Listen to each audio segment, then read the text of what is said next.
Tompkins worked for US Navy intelligence during the Second World War. He was directly involved in debriefings by Navy spies embedded in Nazi German small office where the debriefings of the Navy spies took place at Naval Air Station San Diego.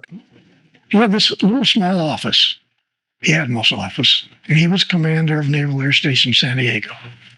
And so the editor would be sitting here, I'm sitting next to him, and we have one of my three captain bosses sitting here. The typist was sitting on the other side of the table, and the Navy operative, lieutenant commander or lieutenant, he'd sit over there. And he would lay out the information, some sketches, very few photographs, so it was almost all verbal, almost all. And if it was a system that we had already known about, other operatives had given us information 2 years before, and it was an update of it, he would then tie together all of the other organizations that were involved with that specific part of, say, the cigar-shaped vehicles, and what the weapons were, what the operations were, the different companies underneath the ground, which were slave labor organizations. Well, I want to go back to this table where you and Rick and the captain and the spy is sitting at this table. How many times did you get exposed to events like that? I mean, like, was it 10 or was it 1,000 or like 100? It's 4 years, right? So 1,000, maybe 1,200. Well, that would be like every night for 4 years. Yeah, it was. So is it a nightly thing? It was typically occurred day after day. Yeah, this was, and now they would stay with us for maybe a week. Where we tried to put together and better define this information. Okay. And then we'd put that together as a package, and then we'd fly that out. So it'd be usually one source would give his story. It might take 2 or 3 days for him to give his. Right, yeah. Okay. And then it'd be packaged up, and then you'd take it away. Yeah. But I'm saying that this continued. I mean, but what I'm trying to do is to grasp the overall scope of those, say, 300 or 400 deliveries you made. Yeah. And some of the stuff had to do with the Nazi history. But did some of the scope have to do with, for example, the age regression? I mean, Nazi age regression as well as Nazi UFOs. Well, most of it was the Nazi UFOs. Okay. You're talking about what the Nazis were doing in a military mode. But it went to weapon systems. I mean, all types of advanced weapon systems. All types of methods of war. Did you get exposed to the Hannibal craft designs or anything like that at that time? From the... I'm exposed to making sketches of some of the stuff that was actually there.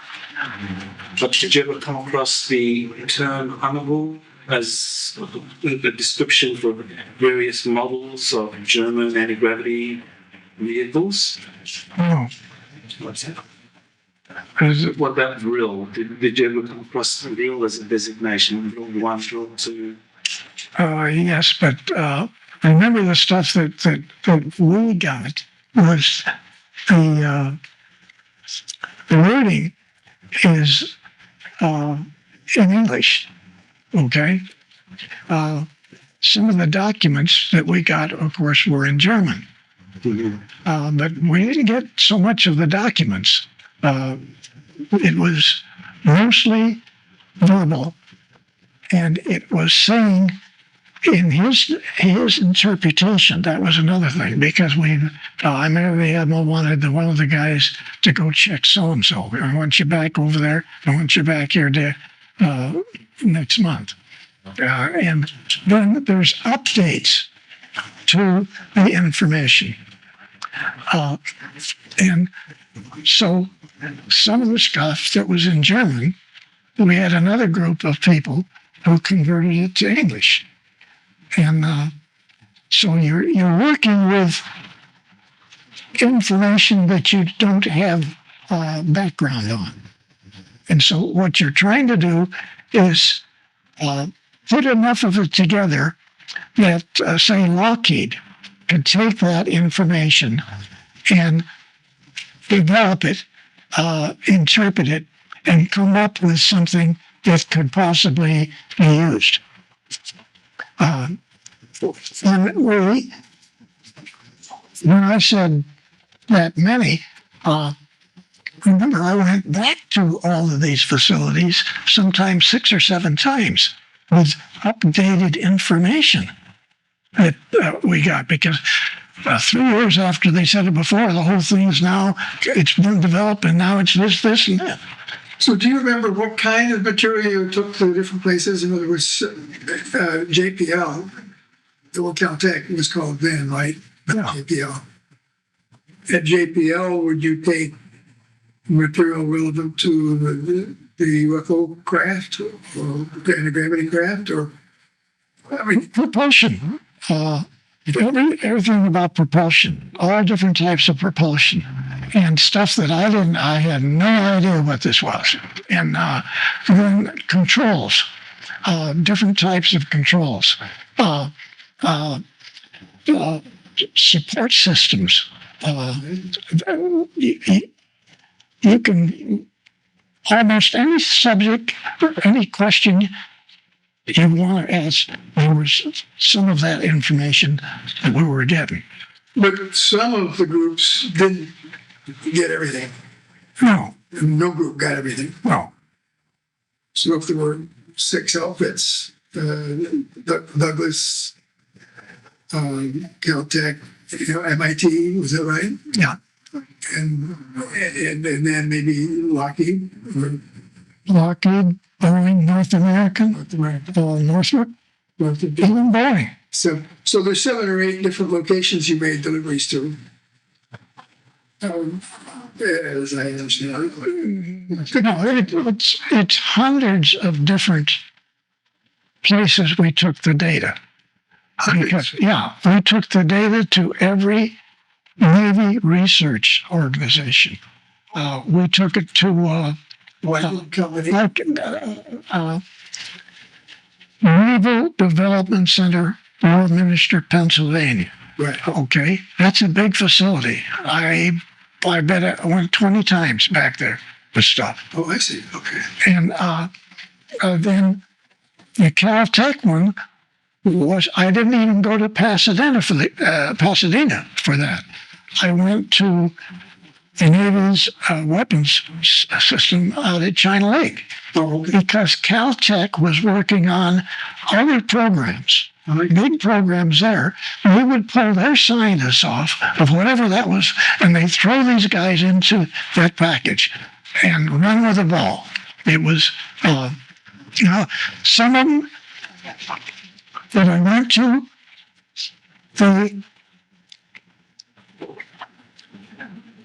they wouldn't let me disseminate the information. They were not interested. They didn't want to have a thing to do with it. And I had that with several universities who were doing military programs. Purdue one of them? Yeah, Purdue was one. Yes. And but what I'm saying is not everybody was willing to help the Navy. And, That the Air Force, like Wright Patterson or Right, yeah, as well. Yeah, but a couple of admirals didn't want that, but we had our list of who we thought could help. But the point is, these were not document after document that you gave them. You give them this information. It has been verbally almost, very little photograph, very little drawings of a specific part of the propulsion or a method of control. How do they control these things? What technical things, though? Yeah, all technical stuff, Bob. Okay. And I don't mind talking about this because, frankly, I lived that thing for 40 years, and it was staggering.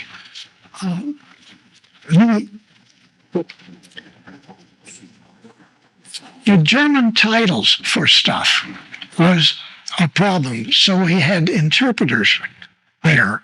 It would help us put the package together to say to take to Douglas. Okay? And so there's the misinterpretations and the stuff is not done right. All that's part of it. You don't get some nice good package. And so packages were taken to places that were insufficient information. And they get all outside and upset with me. I've got to go get this and that. But even though you were not trained technically as an engineer or a scientist, you were exposed to a good deal of technical information in this process. Yes. It was usually put in terms of common language and common sense. So you understood it. I understood some of it, yes. Some of it I had no idea what he's talking about. Yeah. I mean, I have to tell him that, you know.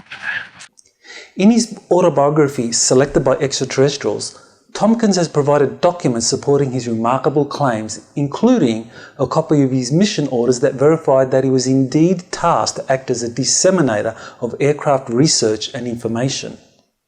Tompkins also provided in his book copies of passes to enter and leave the Naval Air Station in San Diego with multiple packages. This substantiates his claims that he was carrying intelligence briefing packets to select US corporations and think tanks. The Navy spies revealed many astonishing facts to Tompkins and his superiors about the aerospace technologies being developed in Nazi Germany. Among the most remarkable is the Nazis were receiving assistance from an extraterrestrial race described as Reptilians, who were acting as consultants in various German aerospace projects. In an exclusive interview with XO News TV conducted in San Diego on February 25th, Tompkins for the first time revealed publicly the role of reptilian extraterrestrials in Nazi projects. The following interview extract features Tompkins answering questions from Dr. Robert Wood and myself. The fact that the Germans were given this information from the reptilians, set up the program, they signed a program to support Germany, and they're giving Germany UFOs. Was that alleged fact in any of the briefings that you delivered? Yes. There was. Yes. And Did the Navy spies, for example, how did they know that there was a reptilian extraterrestrial species helping the Germans? say that again. I want to hear it. How did the Navy spies learn about reptilian extraterrestrials helping the Nazis?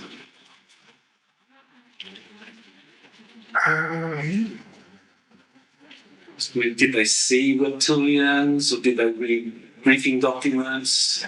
Did they just hear kind of chatter amongst German scientists about reptilians? How did they learn about that? Okay. Good question. The SS had many separate classified meetings, get-togethers, whatever. And they formed an organization, a little bit like signing this thing over here when we first started talking with Russ, okay? And the SS then interprets this into a whole series of different programs. And this then is disseminated through their specific military communication, whether it's a major effort or something that's just off on the side. all of this is documented, put together. And now, in addition to that, they had, if you want to call them, consultants who are reptilian consultants, assisting all of these different things that it takes to design and build these spacecraft carriers and propulsion systems. So this is a extremely well-developed program and documented like crazy. And getting copies of the document was hard for them, but for our spies.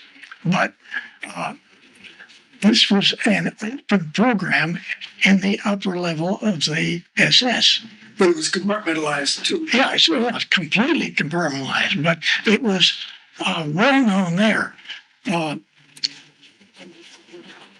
People who had to do the work had no knowledge at all of what it was for. It's that they had to go do it.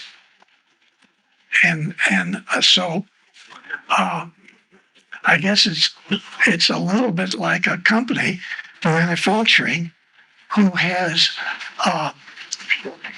the engineers do their effort, and then supplies are gained. You get all the supplies to build it, and then you have people build it. Only the very tip of the top have the knowledge of what this thing is even for.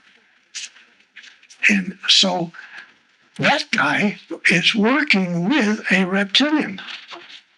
His group is working with reptilians. They are doing, they're making sure that the engineering is engineered in a way to accomplish this thrust effort or this propulsion system. So the Navy spies reported back on what they had seen or whatever documents they had retrieved, and that this was the conclusion that agreements had been reached with reptilians, and that reptilians were acting as consultants in some of the Nazi SS compartmentalized programs.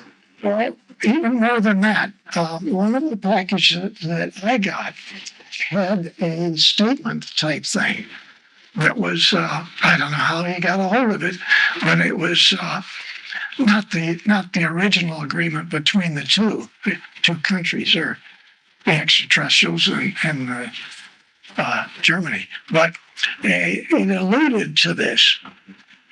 And but you don't have many of those around. But there was this tremendous program to which the operatives got into, where there were university-type facilities where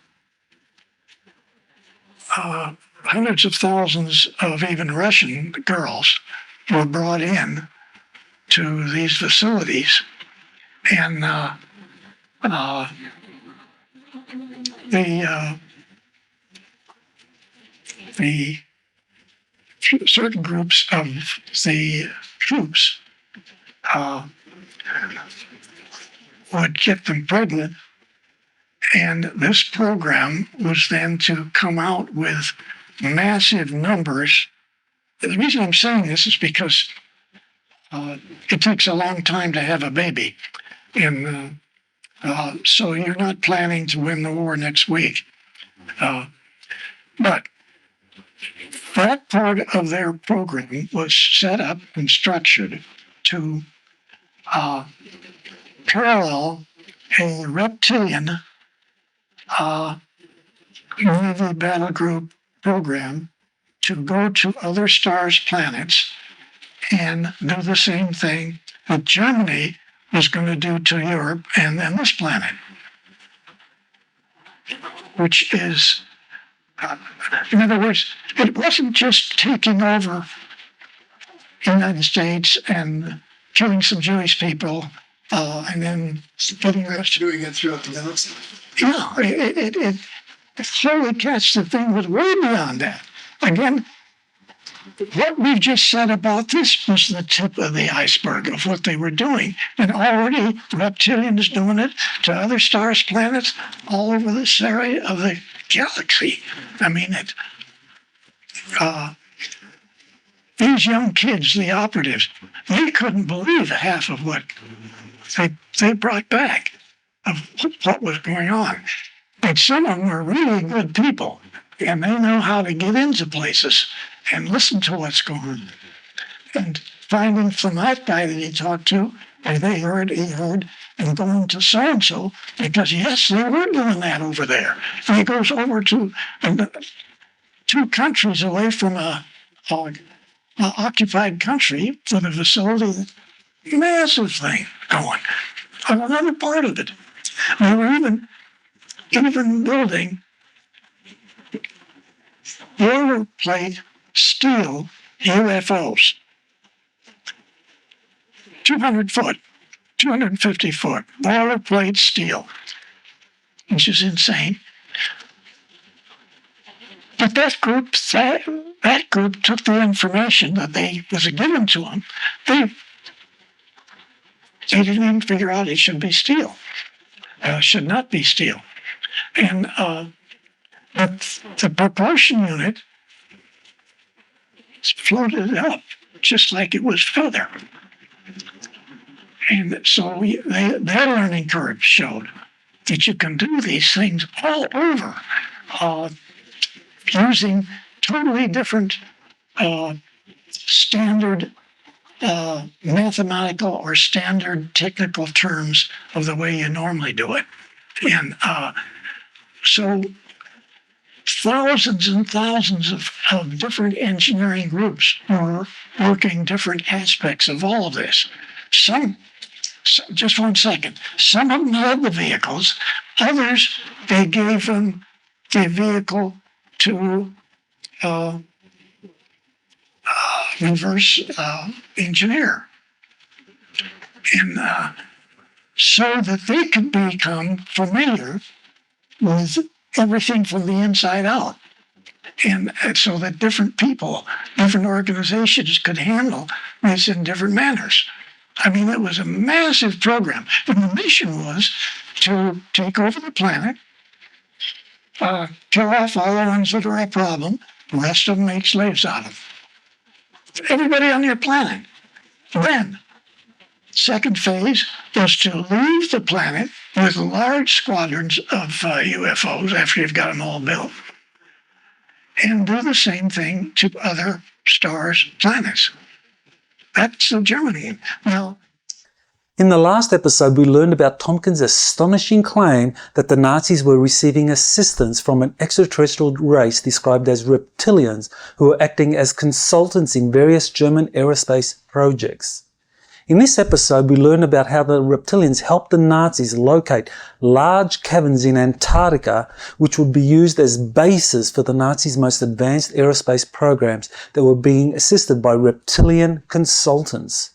According to Tompkins, the US Navy learned from spies embedded in Nazi Germany that the Nazis used these hidden Antarctic bases to launch space missions to the moon, other planets in our solar system, and most remarkably to distant interstellar locations.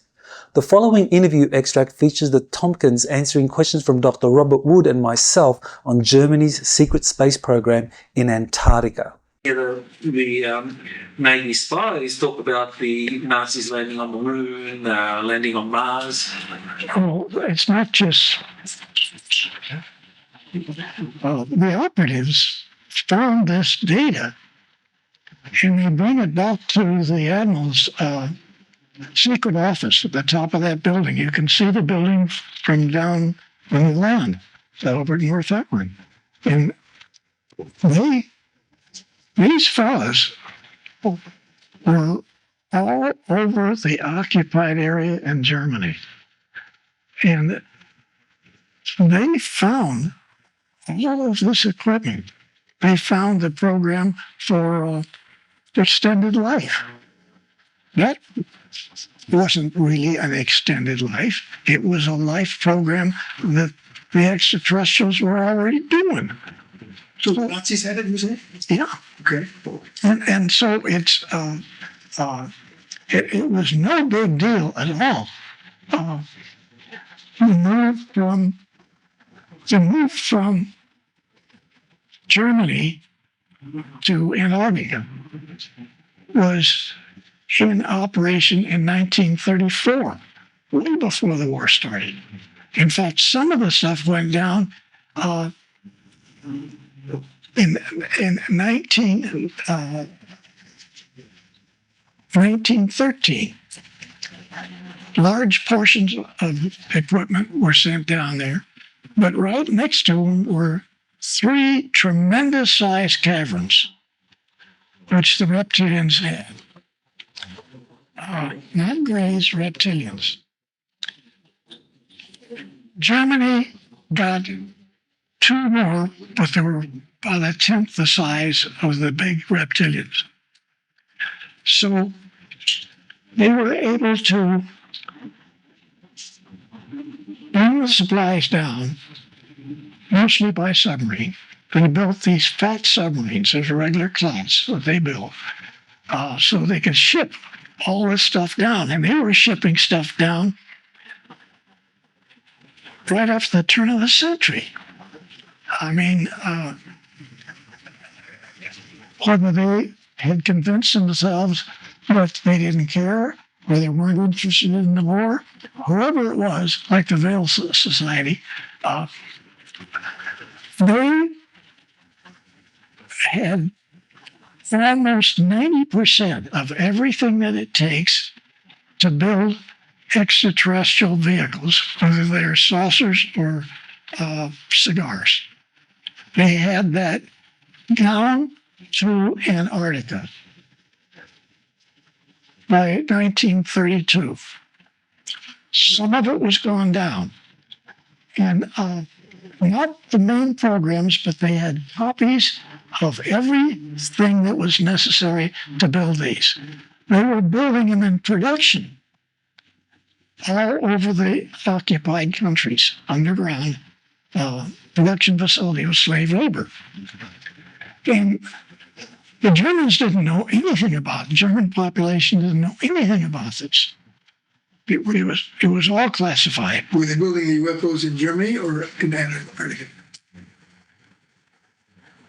Well, the people in Germany knew nothing about it. Antarctica knew everything. But where were the UFOs, were anti-gravity craft being built? In Germany? They built the prototypes in Germany. They built 3 prototype vehicles, okay, which is actually something ready for production in Antarctica.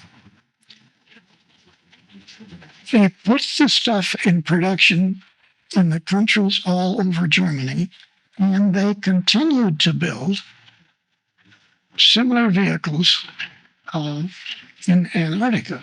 Now, the question was asked, will they ever get to the moon? You see it in some way. It was well known that the Germans had numbers of vehicles that flew out and came back. One of the first ones, they got in trouble and they crashed and the whole group died. But that was almost all coming from Antarctica because they were, way before 4 years before the war ended, they were always moving all this stuff out. And so the flights, almost everything came from Antarctica with the same people. So during the war years, from Antarctica, the Germans were basically launching these craft, and the moon was one of many destinations they tried. Yes. And I don't know that it was true or not, but it was stated by several of those fellows that they had gone to several stars and come back. So that would be a kind of corroboration that the so-called Andromeda device, which was based on some principle of teleportation, actually was viable, that they were able to use the Andromeda device to get to a star system like Aldebaran and then come back. In this episode, we learn about how the Nazis used slave labour in their large caverns in Antarctica. In addition, according to Tompkins, the US Navy learned from its spies embedded in Nazi Germany that the Italians had also established the space program, which was under the leadership of the famous inventor Guglielmo Marconi in South America. The following interview extract features Tompkins answering questions from Dr. Robert Wood and myself on Germany's use of slave labour for its Antarctic space program and of a secret Italian space program in South America. Do you know how the Nazis solved their kind of workforce or labour force problem in Antarctica? You mentioned that they took, in the book you mentioned they took 7 million people over there. Were these kind of like slave labour? Oh, yeah, slave labor. Do you know, were they predominant from one, like there were a lot of missing people in Europe. Were they, using Jews who were highly trained, highly educated? I wouldn't take any Jews, I guarantee you. But yes, they were bringing people from all over. Many of the northern countries, Denmark, Sweden, Norway, that group. That was real close to the Germans. And what about the Japanese? Were the Japanese? There were some Japanese, and they did work on vehicles. But that was always a problem because I never worked with them, but I know that they had them there too. But were the Italians, the fascists, also part of this Nazi space program effort in Antarctica? in Antarctica? Or in Europe and Antarctica, were Mussolini's engineers, scientists also helping the Nazis develop these technologies? Well, there was actually a completely separate program from Hitler. You had the regular agreement, but then there was one group who were tied with, and I can't remember, what's the girl's name that... Maria Osich. Maria Osich? Yeah. Who were working with her, okay? And like it was a third, the SS was doing it, she started it, and she's still doing it. And then in Italy, there was a massive one going. It was major. And then you had the regular Italian Air Force and... the one in Italy, was that headed by Guglielmo Marconi? Because he was head of the... Yes. Was that something that the Navy spies actually were able to identify Marconi as an individual, yeah. The Italian. Yeah. Italian. There was a lot more Italian stuff in companies where different people would be involved with different like subcontractor kind of stuff. And they had breakthroughs in different areas. Brilliant people. But that was separate from Mussolini. Completely. There were two different worlds. Okay. Was Marconi's Italian studies, was that in any way associated with South America? Because there were rumors that Marconi went to South America to continue or to work on the Italian flying saucer program. I heard that, but I don't know it for sure.